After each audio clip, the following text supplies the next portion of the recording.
on to our Groundskeeper Chat series. I am your host, Meg Kruger. I am coming live to you from my home, which is the first time in many, many moons. We've been on the road for a long time with the Groundskeeper Chat series, but we're bringing you the first of our 2026 Pioneers in the Field series. So this is our first chat of that series. It's always an exciting time to invite a new cast of characters into this honor. And my next guest, really needs no introduction to this group of Groundskeeper Chat listeners, but I will try my best anyway. Mr. Rick Perruzzi, welcome, sir. Thank you. Thanks for having me. And this is my official congratulations on being recognized as a 2026 Pioneers in the Field member. Thank you. Yeah, appreciate it. I have to go back in my texts right now. I texted Matt at one point because he's nominated you several times over the years. He's just you're always on the top of his list. And let's see what I texted him. I said, I think this is the year we do Rick Perruzzi, Pioneers in the Field. And he said, love it. I'm calling him now. He's like, we're not changing minds. Because the nomination comes through every time. And we've always got a conversation about it between all the salesmen and all of our internal staff. And then we kind of narrow it down, but he always has put you forward. So this year I texted him before talks even began. And I was like, this is the year we're doing it. So he was like, good. I'm calling him. He's like, I'm calling him right now before anybody changes their mind. So congrats, sir. It's a well-deserved and a long time coming for sure. Thank you. So, I had the opportunity, if anybody can think back to last April, about a year ago now, I had the opportunity to visit you where you are sitting right now in your office on a cold, wet April day. It is cold today too, so it's only 23 today here. So brutal. That's what we were talking about before we started recording, just how brutal this winter has been. And you had a better positive outlook than I did. You said it was just Mother Nature doing her thing. You're just gonna let it run its course and take the blessing as it is. But I had the opportunity, like I said, to come and do a pit stop with you, and we kind of did this chat. We really didn't have a topic planned out beforehand because, again, it was something where Matt was like morning of called you and said, hey, Meg's coming and you need to be prepared for her.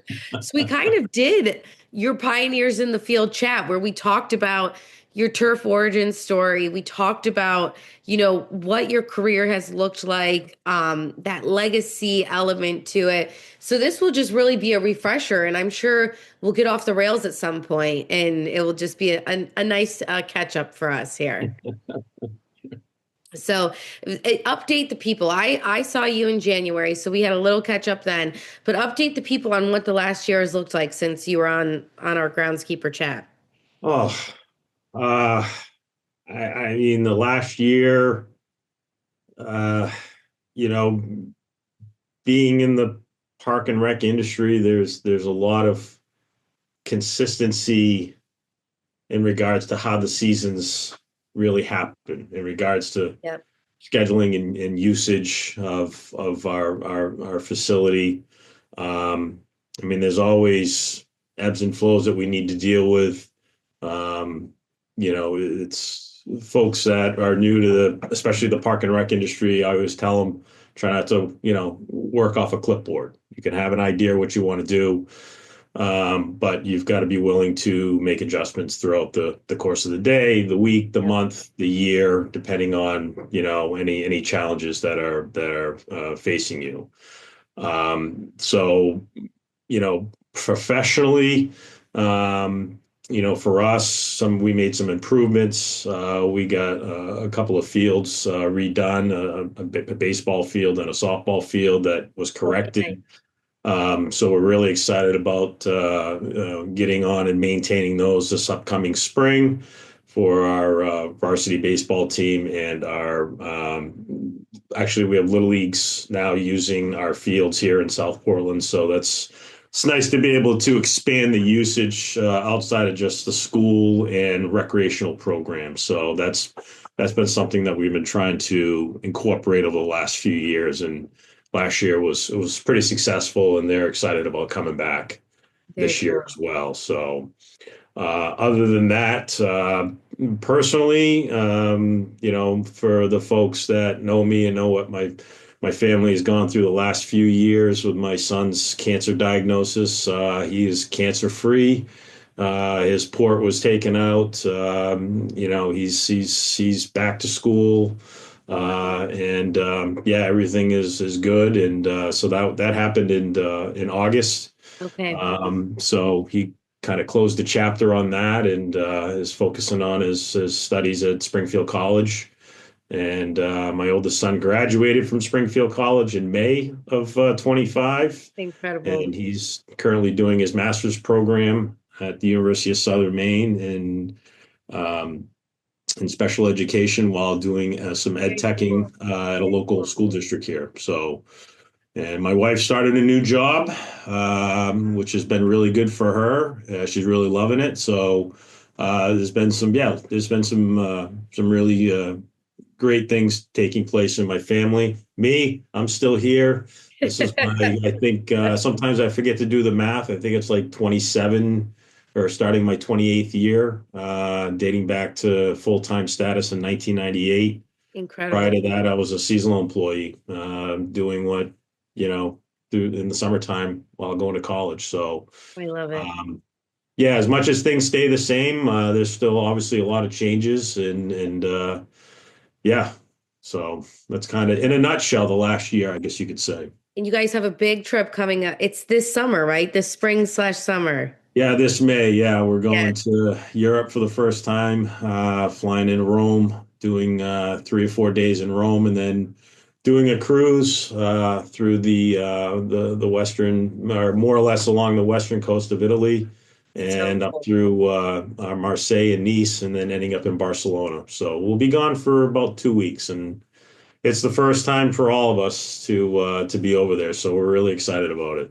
No, I'm so excited for you guys. I when we were chit-chatting about it last year, I had your son's, you know, cancer-free date in my mind, but this one has been even more exciting to keep in my mind, like just what a blessing to be able to close that chapter, lock it away, throw away the key, please, Yeah. and now celebrate as a family on such an incredible adventure. I'm so excited for you guys. Yeah, it's ironically, it still hasn't really sunk in, and Yes, I'm yeah. not sure when it will, but at some point it'll be like, wow, we were able to do this. So yeah, So really looking cool. forward to it. So cool. And you mentioned 27 years with the Parks and Rec of South Portland. And like you said, you feel like there's so many things that stay the same, but how cool that's been to be a rock solid foundation in your life over all the changes that happen to us, whether it's the industry changes or in our personal life, to have that rock solid foundation of like, this is home for me. I come in and also to have people that trust you and know who you are as a person. So when you were going through all of that personally, like you didn't have to fret over, what was happening on the fields that day. No, I think that was, I mean, that was obviously a big important factor, in, the huge curveball, if you want to call it that, that was thrown to us as a family. To be able to have that reassurance that the support that was needed was there, Yeah. and I can't point to anything, whether it was my employer, the city of South Portland, the community here in South Portland, where I grew up and still obviously currently work, and then the community in which we reside in. You don't realize it until it actually happens, and the people just came out of the woodwork. I was just blown away. My wife and I just couldn't. At times, we just looked at each other and just said, "Wow." Yeah. Wow. Um, So, and it's funny because my wife and I were talking the other day about, teamwork and how important teamwork is. And, it's not one person that achieves a goal. It's a collection of individuals, whether it's in the public or private sector. And, you know, at times, sometimes people don't get the full recognition that they deserve Yeah. in regards to, the team that achieves all these goals, whether it's sales goals on the private side or, what we provide for fields, each and every day here in the community. And I've always tried to make it about we, not me. Yep. Um, I learned very early on in my career that, a good manager is only as good as the people that they're surrounded with. And I've always tried to allow people to, do their own thing, relatively speaking, um, be more diplomatic than democratic as a manager. I want to hear my crew's feedback, Yep. because they're boots on the ground. I mean, I'm on the ground a little bit, as a manager, which I love, but not all the time. So to be able to get the feedback and allow them to express their concerns or insights, I think it gives them credibility, Yep. but also gives them accountability at the same time. And just fortunate enough to be able to have worked with so many good folks over the years. Obviously, I'm kind of the mainstay, as a lot of the people that I've worked with over the years have moved on to bigger and better things. Um, so I always love to see that because Yep. I feel like I've had a very small part, and I feel like I've done my job to encourage and help people achieve their dreams and aspirations and what they want to do personally, sometimes, or excuse me, professionally, and sometimes personally as well. But yeah, it's to be in a place that I still like, Yep. love. There's always going to be negatives, but the positives far outweigh the negatives. And because at the end of the day, I wouldn't be here. I don't think, a lot of us, move around for various reasons, whether it's growth or promotion. But unfortunately, some of us move because it's a negative environment. And um, the positives I can say over the last quarter, a century plus of me working here have far exceeded the negatives, which has been positive. And when does that like surreal moment really hit you that like you've spent, like you just said, a quarter of a century here? Like, when is it in the quiet moments when you're in your office and there's snow covered fields and there's a lot of time to reflect, or is it really when you know a whole new season starts up and it's like you get to be a part of this community yet again, another year to be so ingrained in the memories of all these families in your community? Yeah, I think that's a big part of it is the generational aspect of Yes. Yeah. kids that I coached in my early 20s are now parents, in this community and are part in part of the youth sports programs. So cool. I had a call with an individual the other day. Our Southport Little League is celebrating their 75th anniversary this year, and this person is on their board. And we were having a conversation about doing some sort of celebration at our facility here. And I got off the phone. I'm like, damn, I'm getting old. I mean, I had this kid at 12, 13 years old, and now he's, mid to late 30s. Right. Those are the things where I'm like, I've been doing this a long time, but it's really cool to see that generational, Yes. Yeah. movement of people I knew when they were kids. Now they're adults, jobs, families, living here in the community. I love Um, it. outside of that, I mean, it's like I said before, as much as things change, a lot stays the same, and our preparation changes a little bit from year to year based off of what we see coming down the road. But yeah, I mean, it's I don't know. maybe when I was recognized for 25 years, I was like, Jesus, I'm in that group now, you know? Yep, So yep.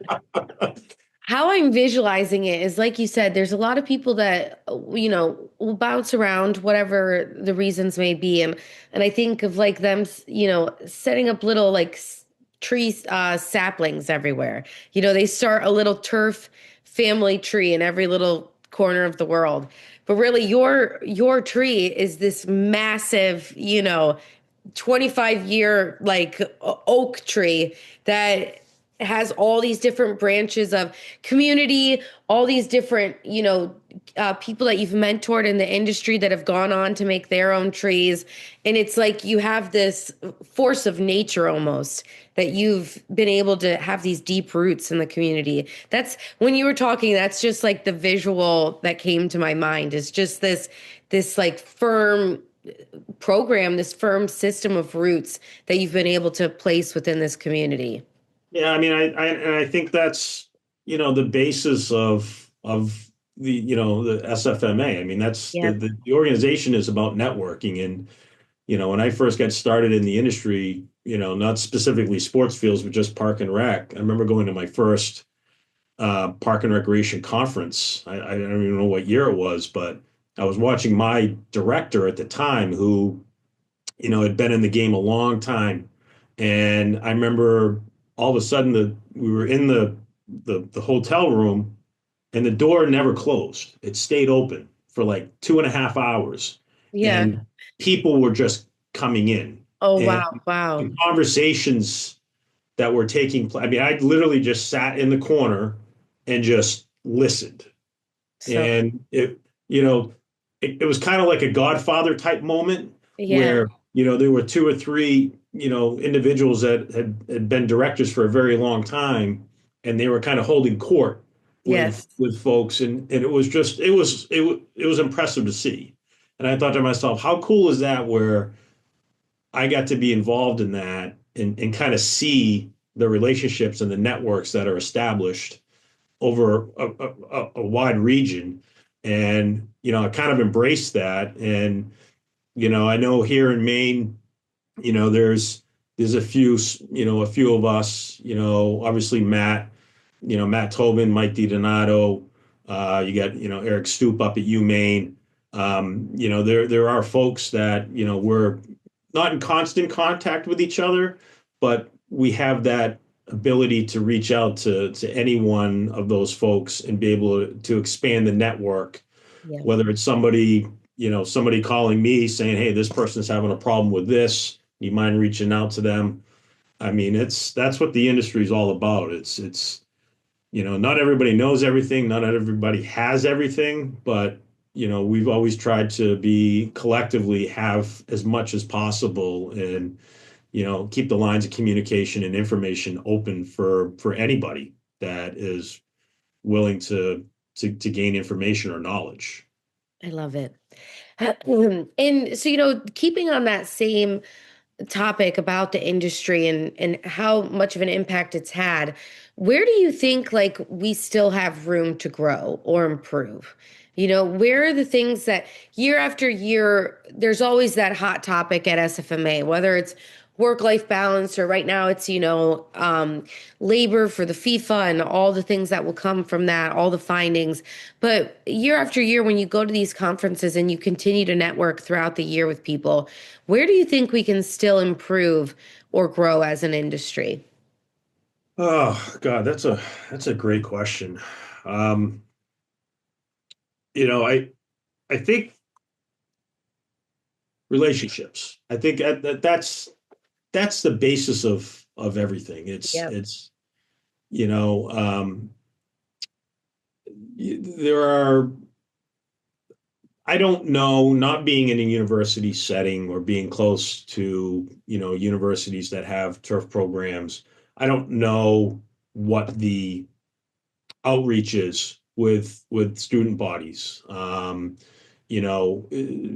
would say to the next generation of folks coming up, you know, you gotta get outside your comfort zone. There's that old saying where you have to be comfortable being uncomfortable. Yeah. And I surely remember that, especially going to my first conference back in 03, '04, whatever it was, in Phoenix, and just being, I was in awe Yeah. of everything, and just trying to navigate and figure out, um, who are the key players? Who do I want to try to, establish relationships? And, obviously I knew some people there, and it just kind of morphed, expanded from there. So I would encourage and hope that, the networking aspect of it. I think it goes along with communication, networking. Those things have to be constants in our industry. Yeah. Um, and nothing really jumps out at me in terms of a, type of a major improvement or something that, like we really need to address this. Um, People that go to conference, for example, they've got a small agenda of things that they're looking to achieve, whether it's checking in on a new product or attending a specific session because they might be dealing with something along the lines of that in terms of what the session is about. Um, but even this year, I mean, I went to a couple sessions. I'm like, okay, so yeah, I'm not the only one dealing with this type of problem. And I know that going into these sessions, but it's refreshing at times to hear people kind of talk about the same things. Yeah. And regardless of the size of the community, we all have the same problems to an extent and challenges. They're just different parameters surrounding those challenges. So it's always fun to be able to hear people talk about that. Um, but yeah, I mean, I just think that you have to be willing to get outside your comfort zone. Mhm. I can say here that is one of the reasons, even though I say things, as much as things stay the same, they change for us. Yeah. We create our own challenges. We're always looking to do things differently or better, whether it's through technology or new products, or just new ways of doing things to Mhm. keep things fresh. Yeah. It's always a challenge to not get into the rut of doing the same thing the same way all the time. Sometimes you do, just because of what that specific task is. Um, but we're always looking for ways to improve, and I think that is an industry, and I think for the most part people do that. Um, but you have to be careful not to get stuck in that rut because that's where you get burnt out. Um, I mean, I've had moments where I've been exhausted, hit the wall, so to speak. But in the same token, I've found more times than not that I've been able to push through that, Mhm. um, because we find different ways to do things, Yeah. and whether that's communicating to somebody else or just stumbling upon it. A perfect example is I sat in on the MILB symposium a few years ago. I think it was in Daytona. And prior in that fall, I was rebuilding one of our mounds. And I thought to myself, I wonder if I took a string and came down the table and kind of found the highs and lows. Well, I sat in that symposium, and the guy that does the mound for the Marlins does the same thing. He does it every single day. And I thought to myself, holy crap, I thought I came up with this. Just I wasn't like throwing it out on social media, which I'm not on, Yes. Yes. but I was like, really, I was taken back by the aspect that somebody else had thought of this or this was out there. So without having no knowledge of anybody else in the industry doing something like this, I mean, I thought I was outside my mind trying it, but I was like, Yeah. I said, the hell, I'm gonna give it a shot and see what happens. Even my guys were like, "What are you doing with the string?" I said, "I'm trying something." I love So, it's funny to stumble upon things like that after the fact. To think it. that you were, Yes. Yeah. kind of taking some initiative and to see other people do it. So, yeah. Now, in looking back, what do you can you identify maybe a risky decision you made or a risky move or project you guys took on that at the time, like people were like, oh, gosh, or like, like, okay, Rick, if you think this is the best idea, but that you can look back now and be like, wow, that really changed the course, whether it was the course of your career or the course of the program that you were running, anything like that, that you can look back and be like, wow, at the time, people probably thought it was a bit of a risk, but following through on that and having that perseverance rate really changed the course of things for you.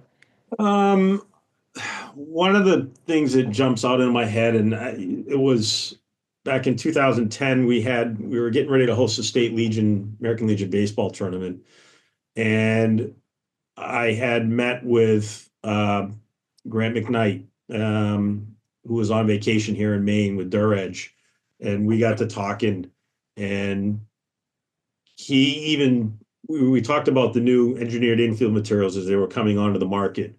And I was really frustrated with what we had. We had a lot of stones, just not a very good infield setup in terms of our profile. So one of the things he suggested was, well, if you take all that debris off the top and get down to the hard pan, you might be able to cap the infield with 2 inches of this new material. Okay. So this is 2010. So I was basically going to my boss asking for $10,000 Yep. to buy infield material to basically have a new infield surface. Less than 2 weeks before the highest level of amateur baseball in the state of Maine. Wow. Um, and I didn't know if it was going to work. We went out and removed the top portion inch or so, and then added 90 tons of infield material. We got it playable. My concern going into the winter was that we were going to get a push, the frost was going to push stones that were still in the existing profile and then, contaminate the newly added infield material. And it didn't. So but I was nervous about that. I mean, we spent a lot of money, we put a lot of time into it, and we ended up, looking pretty good in the end, um, especially for the tournament because they were blown away by how the infield played. Very cool. So that was kind of a risky challenge, not really knowing much about engineered soils. Um, so that's really one that sticks out in my mind. Um, Other than that, I mean, there's daily chances that we take with certain things. I always tell my guys, I kind of give them a pretty long leash, and when they're doing stuff, and we'll jokingly say, okay, well, don't screw it up, Yeah. and I mean, just we say that jokingly. And obviously, our biggest concern is, make sure nobody gets hurt. Depending on what the nature of the the task is, Yes. Yeah. and that if you do mess up, learn from it. Don't make the same mistake twice. And God knows I've made my share of mistakes and learned along the way because I've always said to especially the new seasonal folks that come in, I look them right in the eye and I go, "You're gonna screw up. Yeah. So just get over it right now. Don't be afraid to make a mistake. As long as nobody gets hurt and hopefully nothing gets broken. But in the end, it's the only way you're going to learn. Yeah. You're not going to learn by having success all the time. Yep. And that kind of puts them at ease a little bit in regards to what they're being asked to do each and every day. Yes. So I think that's the mindset that we have. We have a lot of conversations, especially me and my assistant, about what we're thinking, talking about trying to do different things, and really, like I said, being very diplomatic in that approach. Obviously, at the end of the day, the kind of the buck stops with me in terms of how the hierarchy works here in the department. Um, but I think that when we have clear and concise conversations about, what we can do, it's achieving the same goal, how are we going to get there? Hmm. And I'm lucky to be surrounded by a couple of individuals that have a different take on things. Yeah. And that makes it, it's helpful to be able to see somebody else's perspective, but still understanding what the goal is in accomplishing the task. Definitely. And keeping that in mind that like you can still achieve excellence. And I would almost say it's better to hit some of those roadblocks on your way to excellence so that you, like you said, you learn those tough lessons. But keeping that in mind, what does excellence look like in your world? Like, what is that a field looking perfect, or is it someone you mentored going on and achieving, their own sense of excellence? What does it really look like for you when you think about like achievements of excellence?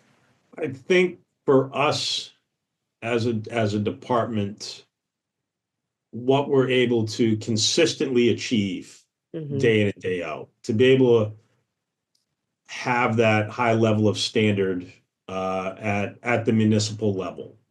I've had people over the years make comments like, "This isn't Fenway Park. This is not Gillette Stadium." I go, "You're right. It's not. We're not having 35,000 people or 70,000 people show up for a contest." Hmm. But that doesn't mean that they can't have the same type of surface to to to play on. Yep. That's always been my goal. I and I'm not saying all our fields are the same. I mean, there's a level of acceptance especially when it comes to safety and playability. All the fields are used differently, um, but to be able to keep the level of service consistent over the years for us is something that we do pride ourselves on.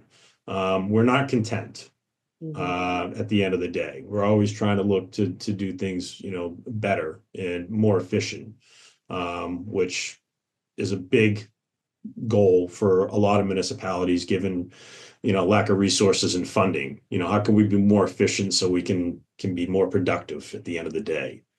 Um, Personally, excellence. I mean, I think challenging myself to be able to do what I've done as somebody that did not go to school for this. I mean, I have a passion for it, as do 99% of the people in the industry. They're in this industry because of their passion. Yep.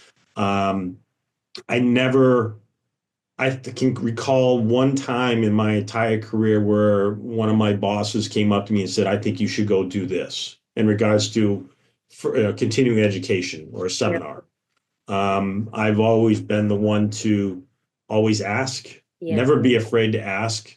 The worst they're going to say is no. And, by doing, research and homework, whether it's attending a conference seminar, purchasing a new piece of equipment, changing infield materials, doing your research and providing, solid evidence on why you want to do this, that gives you credibility, going forward. And then, outside of that, I mean, yeah, we've had some individuals that have gone on to, some, high profile places, University of Miami, obviously Ryan at Gillette and Jason Cook at the Sea Dogs. I just think it's really cool. It is. To me, it's like, and that when I kind of, I don't say puff my feathers out, but say, hey, my buddy over at the Sea Dogs, my buddy at they're my friends. Yeah. But I mean, it's been so fun to sit there and watch them succeed. Yes. Um, I mean, obviously this year I'm getting the chance to go down to work the FIFA World Cup as part of Ryan's crew. What I'll be doing, I don't know. Mike DiDonato and I are both going down, So cool. so we're looking forward to that. And I don't know. We could be picking up trash. Who knows? Who cares? Yep. You It'll all really be don't. about the experience. But yeah, I mean the folks that have come through the door and left and have gone on to those types of venues. It's really cool. And I've had the pleasure of working on the Sea Dogs crew for the last 5 years, and just kind of watching Jason and doing what he does. Um, yeah, I mean, it's fun to be there in the background and kind of watch it unfold. And just to think that him and I started together back 26 years ago. Wild. So it's really really been fun to watch. So like I said, I just think it's really cool. I love it. And I'm sure for them, it having you there is almost like this like a form of confidence like that they have within the crew. Like they know they can rely on you. They know that there's a certain language that can be spoken between you guys opposed to somebody that might be joining the crew for the first time that summer or what have you. It's that confidence that somebody's in the trenches with you per Yeah. se. No, I mean, I'll be honest with you. I mean, that first season of the Sea Dogs, I mean, I can tell you what we do for our prep, but I didn't necessarily know what they did for a minor league baseball, professional Yep. baseball level prep. And, I just didn't want to get in the way. Yep. I Yeah. mean, 20 plus years in the industry, I had no intention in my head of just walking in and thinking I'm I'm I'm good. I don't no, I mean I was asking questions. I'm like, what are we doing here? I I mean, it love it. was so I mean again, never wanting to stop learning Yep. and start learning new and a lot of some of the techniques that I picked up that they do at the Sea Dogs with Jason and his crew, I've now implemented on Yep. my crew I love because it. I found new ways to do things, and that's those are the interesting aspects of the job that keep things moving along and let the years just kind of pass by because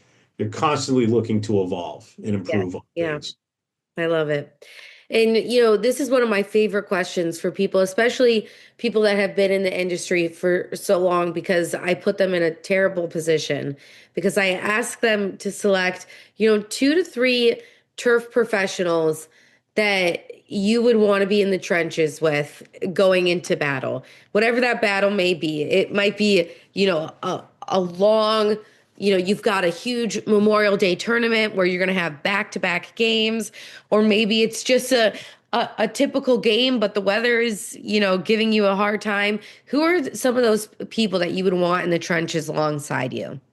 Well, I mean, first and foremost, both Jason Cook for the Sea Dogs and Ryan Bajon for the Patriots. I mean, we've already had those experiences to an extent. Yeah. Obviously, I've had the experiences with Jason at the Sea Dogs. I'm hopeful of the weather during FIFA. The World Cup is going to be agreeable, so we're not going to have those challenges per se. Um, but having been in the trenches with those guys at certain points, yeah, I mean those are two guys definitely go to war with. Lance Tibbetts, who I first met him when he was working for the city of Westbrook. Him and I, started a relationship. I kind of looked at him as a mentor. He had been in the industry a few years more than I had, and I was just kind of starting out in the early 2000s. He was the first one in Maine to become a certified sports field manager, and I Very figured cool. that was the ceiling that I wanted to get to, and was always talking to him. We were trading equipment, helping each other out.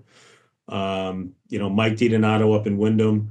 Mike kind of does the same thing that I do down here in South Portland. He's a small crew, a lot of fields, but again, his level of service has stayed consistent over the years. Yeah. And to see him do that with the resources that he has, is always is impressive. Hmm. And his passion has never wavered in regards to what he's trying to put out each and every day. I love it. So yeah. So I guess to name a few of those, and of course my guys here in the crew, they've been through their fair share of challenges when it comes to weather related issues. So yeah. I love it. I love it. That was a good one. And, just thinking back, like I know throughout your career, there is that transition where you spend a lot of more time in the office managing the behind the scenes of it all. But when you're out on the field or you're in the thick of a job, where are you most in your element? Where do you feel most at home? Like what task just makes it feel like, it all makes sense. Like this is why Did I'm you here. pre-poll this question? Did you ever, you probably already know the answer to I it, but don't. I don't think I know. I don't think I know. I mean, I'm a baseball guy at heart. Yep. Even growing up, baseball is my favorite sport. Uh, Ironically, I was better at basketball than I was baseball. Um, but as far as maintaining surfaces, it's got a little bit of everything. You Yeah. got dirt work, you got turf grass work, You got, painting. I mean, the drag. I mean, there's so many different things that you can do on a baseball field each day that you're out there.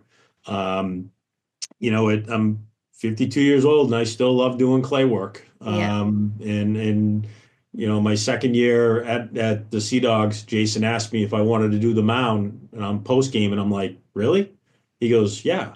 So I've become, part of the mound post game crew, I love it. pre-game and post game crew, getting that, prepared. And that, if you're gonna really dial it in, that's where I'm most at home is on the bump. I love it. So that's, yeah, I'd have to say that. Are you on the tamp? I am. Nice. I am. Yeah. Yeah. Yeah. I love it. I love it.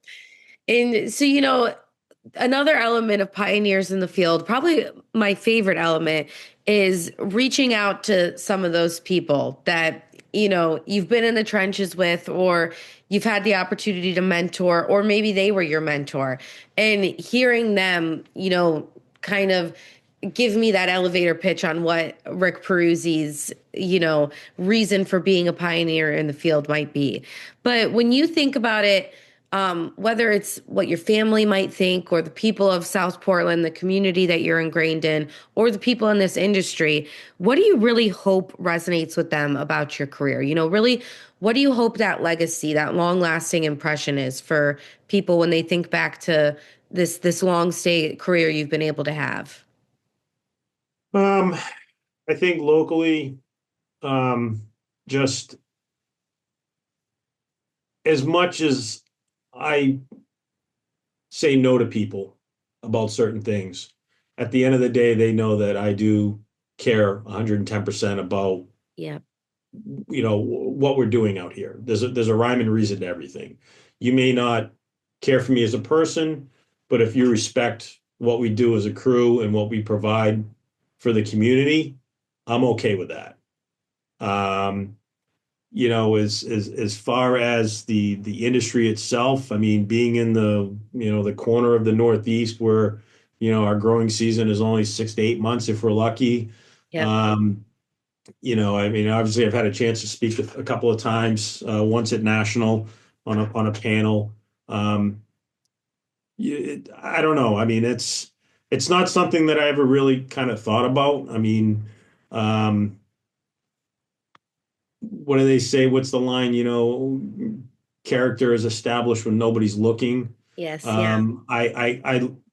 I like that aspect in sports fields because a lot of what we do is so much behind the scenes that people don't see the efforts that go into it. We in the industry, we know the effort that's needed to provide what we provide each and every day. Um, so I mean, for the folks that know me, they know how much I care. I mean, I've been guilty of wearing my heart on my sleeve way too much. Hmm. Um, but sometimes, you've got to let that out. You can't hold in that that type of not aggression, but just frustration, I should say, is a better word. Yeah. Um, but at the end of the day, to have somebody that cares, I think is more important than anything else. Regardless of what the outcome is, what did that person do to try to achieve that outcome? And sometimes the deck is stacked against you. There are just parameters at times that you're not going to be able to overcome.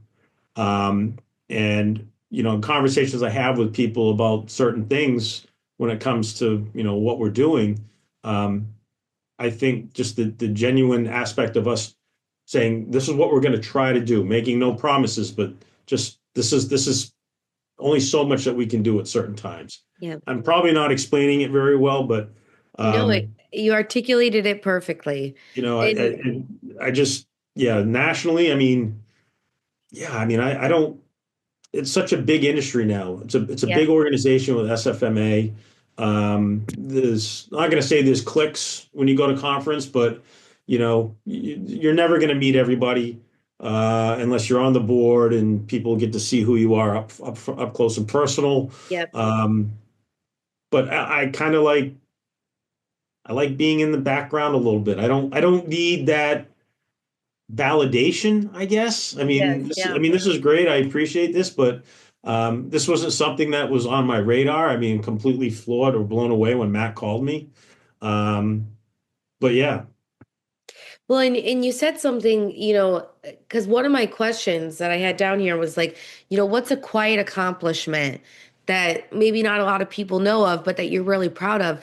But what you just said, it really articulated like every day is that behind the scenes quiet work where you're producing a product that a general public don't even realize somebody was working to make that happen. So it's an entire career of quiet accomplishments where like you said, like that validation is not given every day in this field from other people. You might have that instant gratification on the end product, but there's maybe not that like acknowledgement of it every day. So you have to be a type of person that almost thrives in that environment where like the magic elf working in the background kind of fuels you. You don't need that like somebody patting you on the back every day. the perfect example, Meg, is let's take a basketball game. If you don't remember who the officials were in the Yes. game, Yep. then that means they did their job Yep. and they did it well because nobody was focused on their potential missed calls or screw whatever it is. Yes. Yeah. The best example I can give you is in regards to the little leagues. For years, because we don't maintain the little league fields because they're off site and there's a whole political, Entity. entity surrounding that. Um, and when I brought it forth the idea of them utilizing our fields here at the Wainwright facility, I said, let me explain it to you. You show up to the outer fields at 4:15, 4:30 for a 5:30 game. You then spend half hour, 45 minutes getting the field somewhat put together. Yep. Coach the game, and then you're there for another half an hour. So you're there for 3.5 hours. I said, you show up here, you're going to be 5:15 for a 5:30 game. You're going to be out of here by 7 o'clock. You're going to be home having a beer at 7:15. Yep. Doesn't that sound more enjoyable for you? And they're like, yeah. Yeah. Fast forward, I went to a board meeting a couple weeks ago, and they said it was very nice to be able to show up, not have to worry about the field, get the kids ready to go, play the game, and get the hell out. Yep. Yep. And they asked me, you want us to do anything? I go, just pick your stuff up, pick your trash Yep. up, pick your stuff up, and be done with it. I love it. So, that's probably the most recent example that I can give in regards to something like that. But Well, and you mentioned basketball officials, so that reminds me when I was with you about a year ago, we didn't really know the outcome yet of, the 2025 playoffs, and unfortunately, both of our teams didn't reach success the way we needed them to. What's your outcome predictor for this year? Because I think we've got a big matchup, Boston versus Cavs on March 8th here, Sunday. is it? Yeah. You know, I really like the way that, I haven't watched a lot of Celtics games this year. Just what I hear on the radio and listening to them and seeing the, stuff in the news media, but the way they're able to play as a unit, with, not the usual suspects. Yeah. It's been fun. I enjoy that aspect of it. I don't like An underdog team, you say. one-dimensional, person on a team controlling the outcome every single night or trying to get their own. And I'm Yes. not Yeah.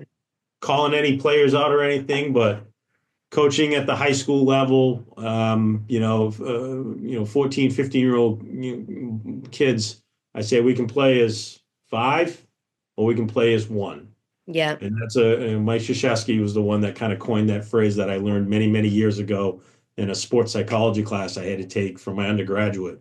That really resonated with me. And as much as we are here in the field doing individual tasks because of the demand of what we have to get done in each and every day, when we do come together and work as a unit, that's the ultimate goal for us. Definitely.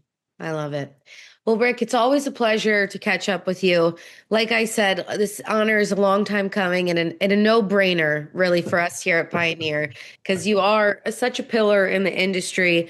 Not only, with your accomplishments, but who you are as a person and the positivity that you're able to share. And just like you said, that relationship building and network that you've been able to cultivate. So I hope that this honor comes to you in a way that makes you proud of what you've been able to accomplish. No, thank you. It's, like again, we're not in it for the awards, and it's always nice to be recognized. But again, I'll say this for as long as I'm in, working this industry. I'm only one person, not to sound like a cliche, but it's the people that I've been able to have the honor to work with over the years, Yep. whether it's boots on the ground or management, because they're the ones that allow us to get the resources to do our job that we enjoy. So Uh, the circle is big. yes, definitely. Wonderful. Well, thank you so much for your time. I appreciate you. This will be reaching people's, earphones in April, but we recorded this on a cold Monday morning Yeah, in March. So March. we were still able to bring the energy for you folks. So thank you so much, friend. And we'll be chit-chatting a lot more over the next couple weeks to kind of put a nice little bow on this and make it a profile worthy of your success. All right, sounds good. Thank you, Meg. Wonderful. I'll talk to you soon, friend. Take care. Bye. Bye bye.